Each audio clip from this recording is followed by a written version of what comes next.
మాంగళ్య తంతునానేన జగద్రక్షణ హేతున కంఠేర్పయామి శుభదే. ఇక్కడ మామూలుగా అందరూ కంఠే బధ్నామి అని అంటారు, కంఠే అర్పయామి అని అంటారు.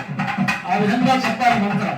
కంఠేర్పయామి శుభదే సంజీవ శరదాం శతం అంటూ ఆ మాంగళ్య మంత్రాన్ని పఠిస్తూ సీతమ్మ గారి మెడలో రామచంద్రమూర్తి అర్పించేటువంటి సన్నివేశాన్ని ఇప్పుడు మనం చూడబోతూ ఉన్నాం. అర్చక స్వాములు ఆ కార్యక్రమాన్ని నిర్వహిస్తూ ఉన్నారు. సాక్షాత్తు రామచంద్రమూర్తి సీతమ్మ వారి మెడలో ఆ మాంగళ్యాన్ని ధరింపజేస్తూ ఉన్నారు. సుమంగళీ మంత్రేణ శ్రీ సీతా మహాలక్ష్మీదేవ్యాః కంఠే